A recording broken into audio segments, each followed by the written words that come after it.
So today it's an honor and a privilege for me to introduce somebody that I have got the privilege to call my friend.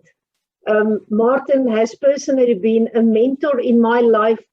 I've watched his life from a distance and then closer on for more than 5 years now. And what I know is that Martin is really a credible leader.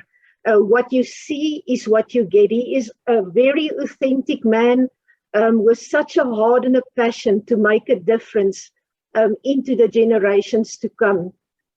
I had the honor to read his book. His new book that will be released within the next week or two is called Credibility Matters. I must say, Martin asked me to read the book and to write something in front of the book, and I couldn't put it down. It is amazing stuff in there because he learned it, he lived it, and he leaded it. So Martin, to invite you onto this platform today, there's so many things I can say to introduce Martin Kuscus. What I can say, this is a man, he's a husband, he's a father, he's a good friend. Martin, in his life, started off as a nurse in Netcare. He then went into the political arena where he did amazing things, and he had the opportunity to meet so many people. Martin then became the CEO of South African Bureau of Standards, where Martin did amazing transformation work just to listen to how they transformed the Bureau of Standards. Is absolutely amazing to listen to that stories. Currently, Martin is on retirement. That is why he is putting out Credibility Matters. He is also a board member of the Netcare group, and he's also serving as a board member on Big in Africa. So Martin, welcome to AFGRI. It is so wonderful to have you here and to listen what is in your heart with regards to Credibility Matters. Before Martin comes up, there's also a Menti open. If you want to encourage Martin, say certain things that you have heard out of his talk, Menti is open that you can also speak to Martin. So Martin, over to you. Welcome onto this platform. Thank you, Krista. Am I on there? You are on. Audible. I'm going to take this slide away because it's more important that we see you than to have the slide in front here. Okay, thank you. Great. Over to you, Martin. Okay.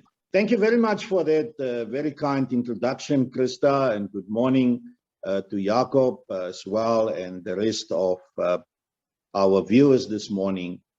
As Krista indicated, I had a few engagements with AFGRI before, and I always regard it as a privilege and an honor to serve and impart some of my life experiences into your lives.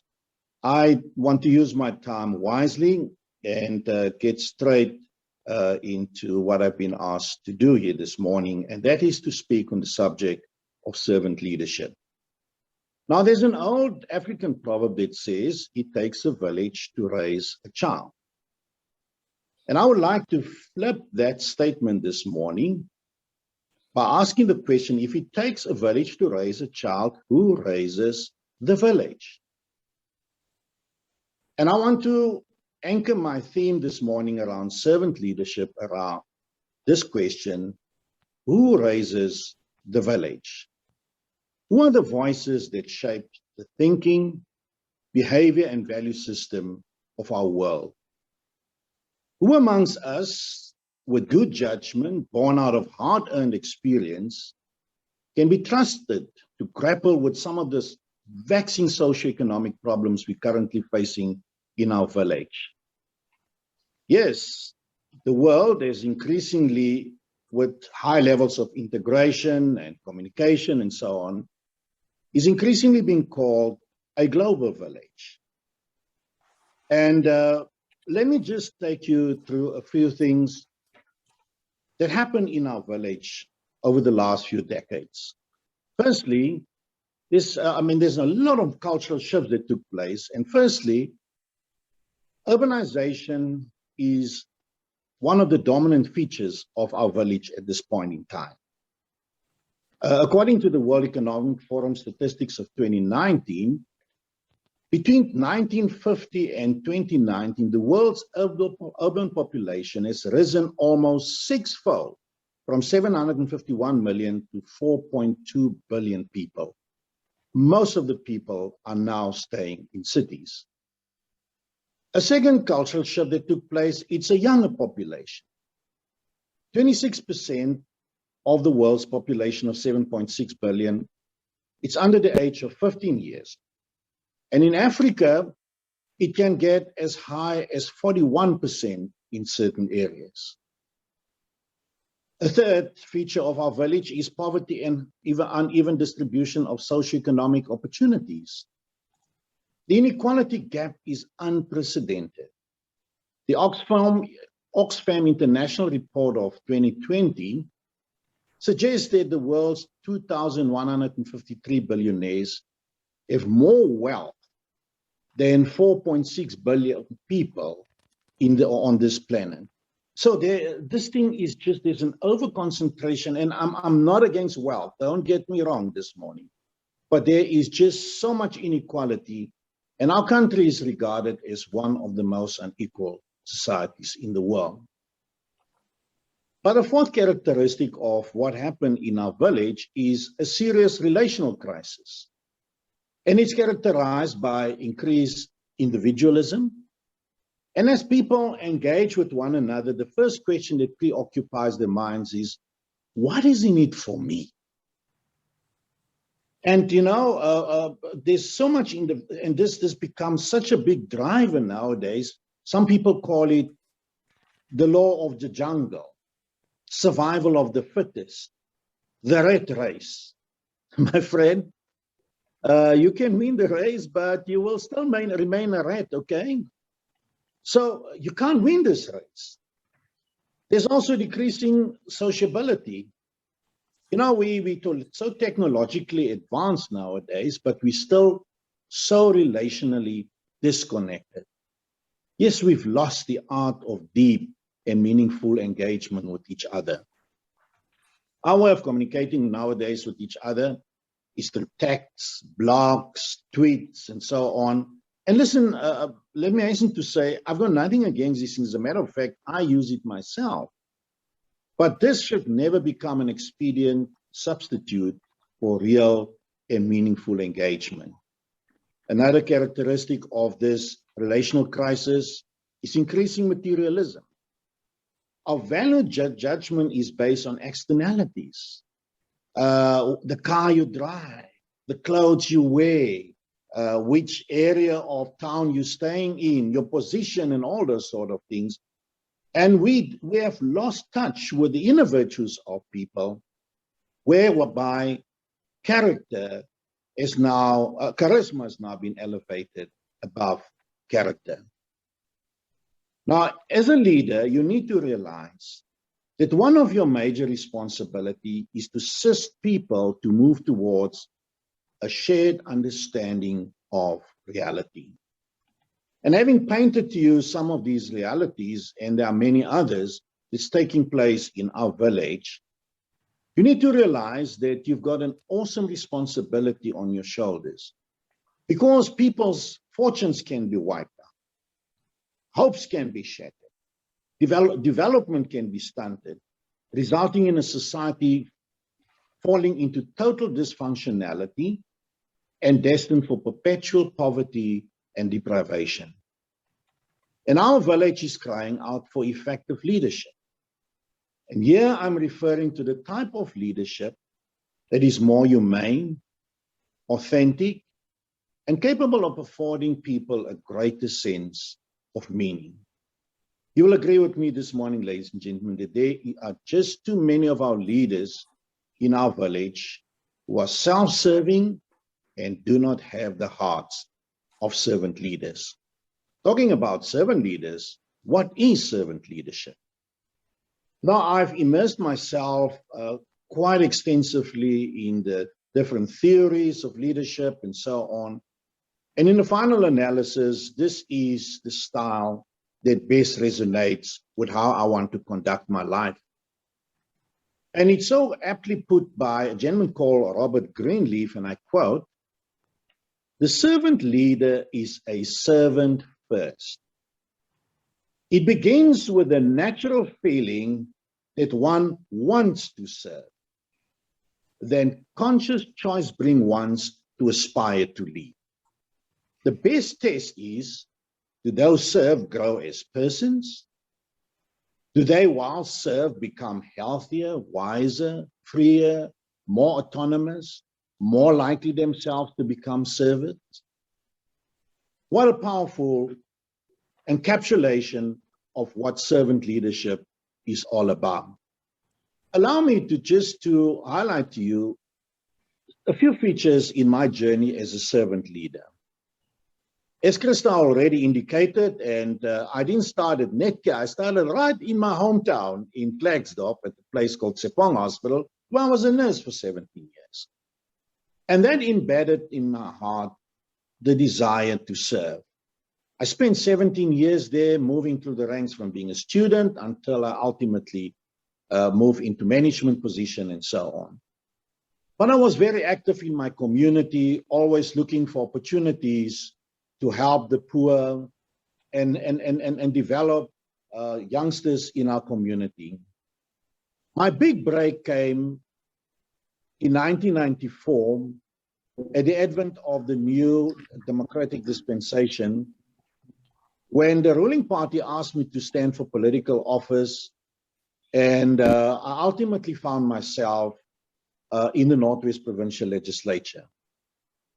Now, that was never my idea, you know, politics always looks so sleazy and all those kind of things.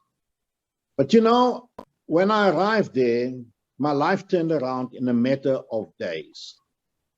We were sworn in the Saturday, and the next week, Wednesday, our premier, by then Papa Malife, called us all in a big room. And, you know, he explained to us what are the challenges and so on. And then he started reading the names of the people that's going to constitute his first cabinet. And lo and behold, number 7 was Martin Kuscus. And he said, the finance portfolio will go to Martin Kuscus. Now, I didn't know a debit from a credit, okay? And here I'm called upon to serve in the first government of the Northwest Provincial Legislature. And when I arrived in the office, I discovered that I'm actually in charge of 4.8 billion. Now, it is quite difficult to describe how I felt immediately after my appointment, after the first few days. It was a mixed bag of excitement on the one hand, but also anxiety on the other hand. Because as I contemplated the awesome responsibility that was trusted upon me, it was quite a daunting situation. It was arguably the biggest move in my lifetime. You've got to live it to describe it. I had to get used to the idea of being chauffeur-driven with bodyguards in attendance. I moved into a ministerial residence guarded permanently by a policeman there. All the attention of the media, the protocols at official functions, and all of a sudden, people don't call you Martin anymore, they call you the Honorable. That was a massive adaptation for my family and me. And being deployed to the provincial, to head up the provincial treasury, is the first time in my life that I had to take multi-million rand decisions. And you know, that was quite a challenging proposition. But amidst the trappings and, you know, the paraphernalia of power, I had to constantly remind myself that all these appendages were not what I was elected for here in Mabatu. I had to remind myself that I came here to make a small contribution towards changing the lives of those on whose behalf I derived my mandate to serve. Through God's grace, I completed 2 successive terms uninterrupted, and I still hold a distinction with Jabu Moleketi, my former colleague from the Gauteng province, as the longest serving MEC of finance in this country. Heads were rolling all over the place, but through God's grace, I remained standing. And the overriding question that informed all my endeavors during my term of office there is every day when I drove home or I sit down in quietness, I had to respond to this question: whose life have I touched today? Well, my journey progressed into other major responsibilities in the corporate world. And you know, the corporate world is very competitive. It can sometimes be very cold. It can sometimes be very harsh. And profit seems to be, at times, the major driver. And let me not discount this reality that business is in the business of creating value for shareholders. But coming into the corporate world, I also had to find a niche for myself there, and the overriding thought that nowadays preoccupy my mind as I journey into this corporate world is doing good whilst doing business. Doing good whilst doing business. Now, half of the problems in the world are due to people who want to feel important. And if truth be told, if I ask you the question this morning, you know, we all yearn, you know, to feel important. But also Chalmers put it so aptly. He said, not everyone can carry a full cup. Sudden elevation frequently leads to pride and a fall. May I ask you the question this morning? Can you carry a full cup? How do you use power over those under your authority? Is there always this natural urge to remind them who's the boss? Do you squash those who disagree with you and dispense patronage to those who never questioned your actions, how incorrect and wrong it might be? Do you have the last say over every matter and never allow space and opportunities for other people to bring their ideas to the table and participate in the decision-making process of your organization? Are the people reporting you, are their lives controlled by unspoken rules? And people live under a constant threat of possible dismissal. There's a massive shake-up in the leadership throughout the world. And South Africa has not been spared. This power game that leaders have been playing all along over the world, and this exaggerated sense of self-importance is increasingly running out of options and cannot be sustained indefinitely. There's no nonsense. It's all about the bottom line. Nothing is going to stop me. I'm going to the top regardless. That kind of approach of leadership has proven to be toxic and highly destructive. You see, ladies and gentlemen, let me remind you this morning that authority is developmental in nature. When exercising authority, the primary objective is to build people and not to destroy them. As a matter of fact, the greatest leaders inspire others to do the right things, whereas the worst leaders must always force people into submission. And people might grudgingly comply for a while, but in such an environment, but they will very soon find out how to strike back. And with the advent of social media nowadays, you know, people talk. And at some stage, you will have to run for cover if your top is blown because of this type of attitude. Now, my philosophy in leadership has always been, the higher you go up in leadership, the less operational you should become.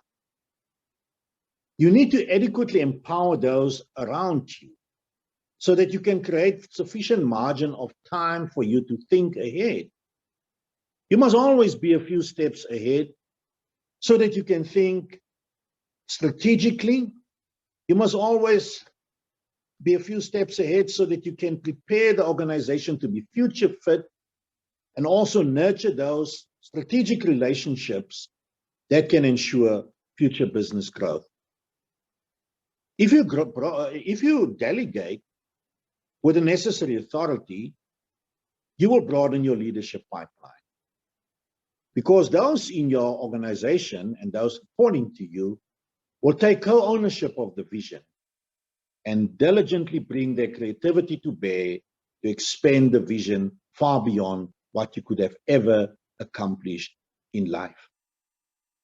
You see, the art of leadership, ironical as it might sound, is to actually lead yourself out of a job so that you can reinvent yourself at a higher level, leveraging from past learning experiences, and by so doing, move into a level where you can conquer new terrain and new territory.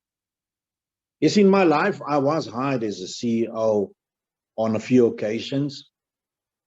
But yes, I worked myself out of those jobs. And today, I had the privilege of hiring a few CEOs on the boards that I'm currently serving, on the company boards that I'm currently serving. And therefore, while still being around, I stay humble, because misplaced authority engenders pride and arrogance. There should always be a genuine concern for the people I've been entrusted to lead. And the foremost question that every leader needs to have every day on his mind is, when they engage with people, is how can I serve you? There's no greater desire in my life to see that the hard miles that I put in on all these endeavors that I'm involved with will yield results far beyond the lifespan of the organizations I'm currently serving. Now, talking about yielding results beyond my lifespan, I had a personal example that totally changed my life. We all, aspire to be like Nelson Mandela. But I had one specific, and during my political life, I had quite a few encounters with him from a distance. But the one encounter that made the most profound impact on my life was on the 28th of March, 1997, during President Mandela's state visit to Prime Minister of India, Devi Gowda. Now, I was coincidentally also in India at that time. I was the guest of our then High Commissioner, Jerry Machila. And he organized for me a study tour to go and see how the Indian businessmen have really, really excelled in small, medium enterprise development. And when Madiba heard that I was also in town, he instructed Jerry to invite me to be part of his delegation to the Indian Prime Minister. Now, this was, I was really taken aback by this invitation, by this gesture. And I woke up early that morning. I thought, those days I was still cleanly shaven. Lockdown allowed me to grow a little beard. But, I've shaven myself twice. I ironed my own collar just to make sure that everything is perfect. And I was on my best behavior. And then, overwhelmed by the occasion, I was surprised when I entered the room. Madiba made things to be so relaxed, finding out what I was doing here, what have I learned, and how are things going in the province. But as the discussions ultimately began, I marveled to see the man at work as he engaged his counterpart from India. I soaked up every bit of logical reasoning and wise counsel that he gave to his colleague without being prescriptive.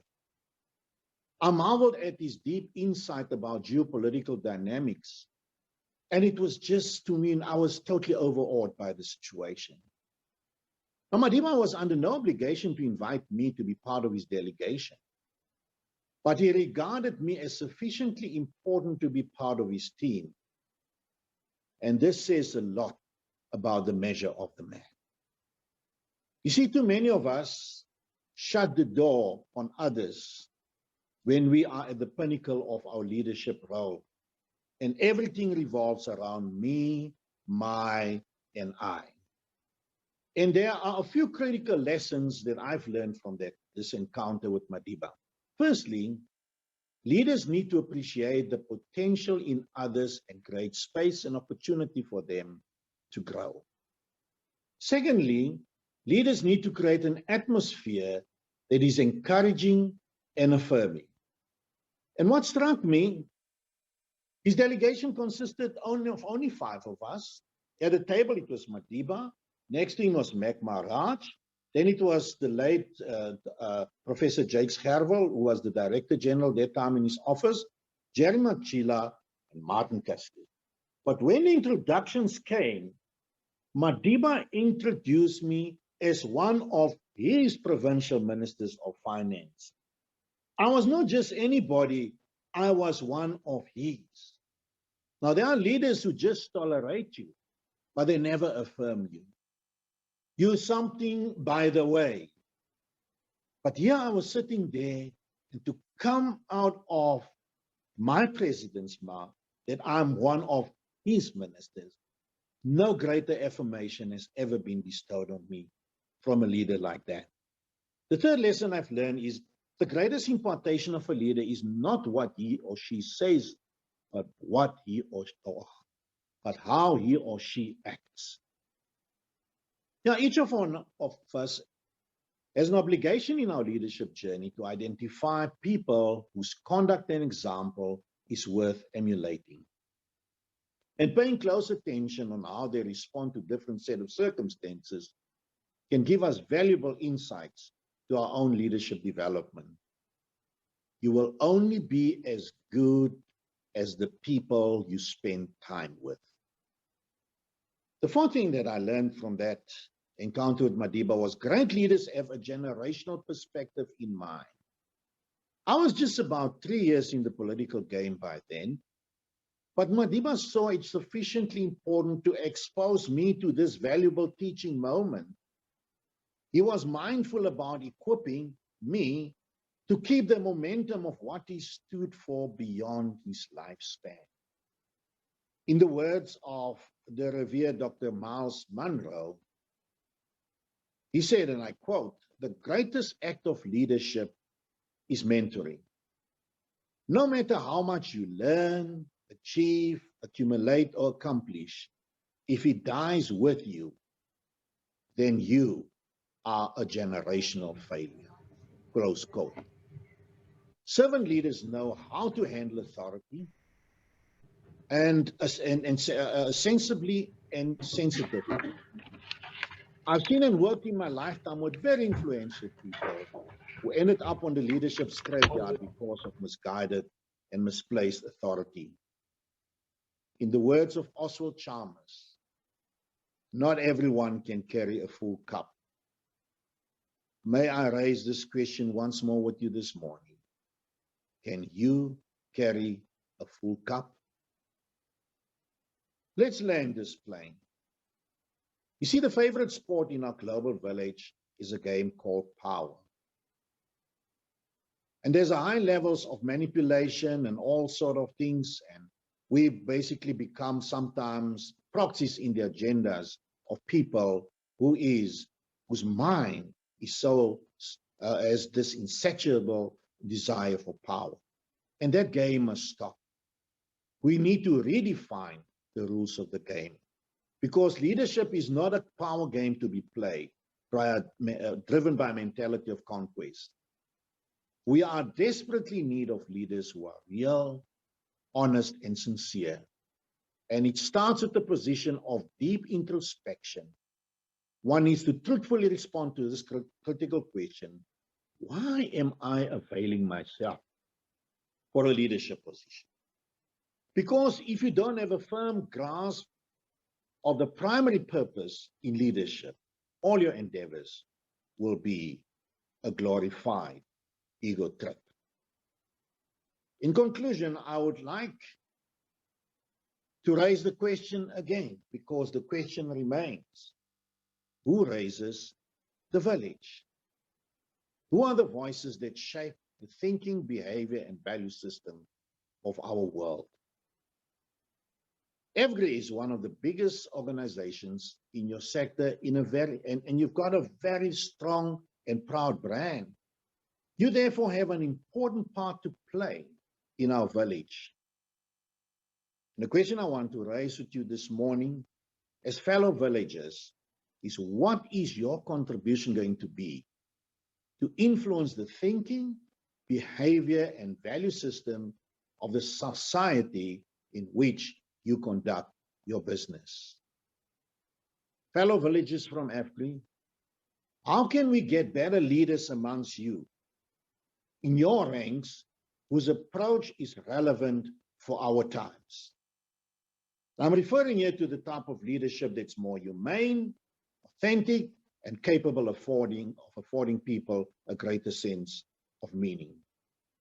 And since we are all human, the temptation might be to externalize the changes we would like to see happening in the world in which we find ourselves.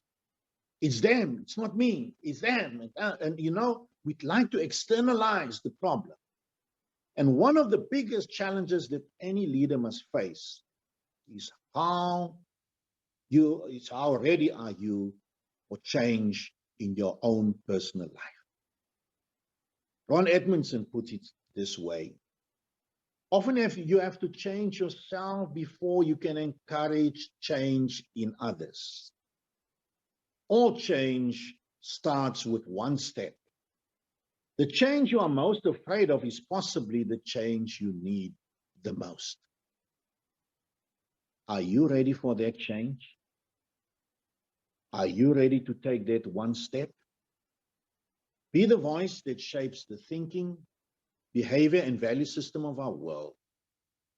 And I'm convinced that if we apply our collective ingenuity, we can turn the tide around for the better in our village. The village is desperately crying out for credible servant leadership. Will the leader in you show up? I trust that what I imparted to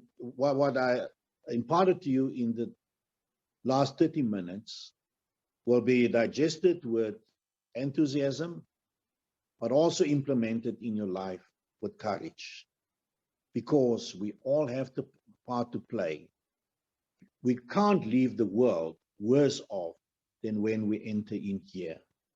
Let the leader in you show up. I thank you. Wow. Thank you very much, Martin. What a privilege to listen to you. I think the thing that I want to say this morning is mind-blowing things that you are saying. A lot of food for thought that we can take out of this. And for us in an AFGRI space, we are responsible for the village we raise. A lot of the principles that Martin has shared with us are principles that we've been trying to model and get into our business for the past 7 years. And Martin, thank you so much for sharing this out of a credibility of somebody who walked this path before. What we want to do, for those of you that are interested, we want to go onto a leadership retreat with Martin, and we are offering a 2-day special leadership retreat with Martin. We will still finalize the specific arrangements regarding that. But I know that there are certain people who are really ambassadors of this message, that are carrying this message as something of, I know this is part of my calling.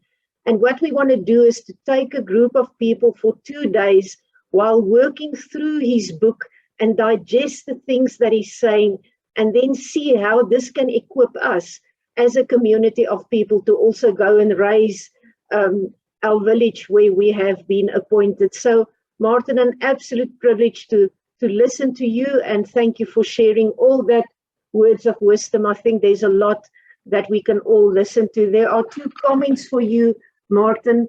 The one is, thank you, Martin. You are truly a gift from God to every person that allows you to touch their lives. You have really touched my heart today. Thank you for reminding me why I believe what I believe and do what I do. God bless you.